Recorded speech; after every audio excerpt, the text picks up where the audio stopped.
Bon, alors aujourd'hui, j'ai passé du temps à étudier toute la documentation que j'ai concernant la robe, c'est-à-dire, pour être précis, le manteau de la robe, parce que j'en suis à cette étape. Oui, on peut rien voir sur la table. Et une de mes interrogations, elle concernait les manches, parce que j'ai lu dans plusieurs des documents que j'ai qu'en fait, les manches étaient coupées avec le tissu.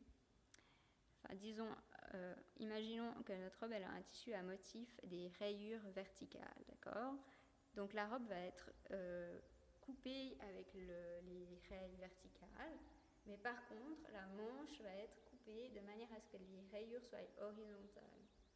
Je pense que c'était quelque chose d'esthétique, un choix esthétique qui faisait que c'était très à la mode.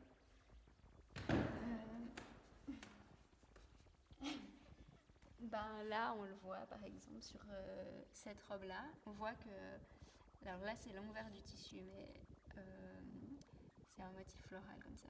Donc le motif ici, il est vertical, tandis qu'ici, sur les manches, il est horizontal. Et du coup, j'ai lu ça et je me suis dit, oulala, mais moi, j'ai pas du tout fait ça. Parce que j'avais coupé mon tissu un peu dans le réflexe de comment je le fais avec mes méthodes contemporaines. Et nous, on coupe au général tout dans le même sens. Surtout que dans ce cas-là, j'ai un tissu changeant. Ça veut dire que, suivant comment on le regarde, il change de couleur. Et si je coupe les manches comme il faisait à l'époque, c'est-à-dire dans l'autre sens, je pense que visuellement, ça donnerait une robe bleue avec des manches brunes. J'exagère un peu, mais on n'aurait pas l'impression que c'est le même tissu. Du coup, j'ai vraiment hésité entre est-ce que j'utilise la méthode qu'ils utilisaient à l'époque, quitte à ce que mes manches n'aient pas l'air d'être de la même couleur que la robe, ou pas, est-ce que je fais une entorse à ce qui se faisait à l'époque. Et ensuite, j'ai trouvé une autre documentation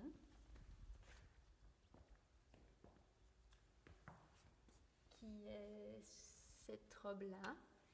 Et sur cette robe-là, tada! En fait, les manches sont prises dans le même sens que le manteau de robe, que la robe.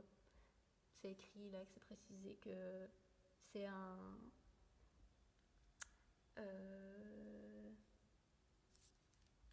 ils mettent que c'est pas usuel en gros.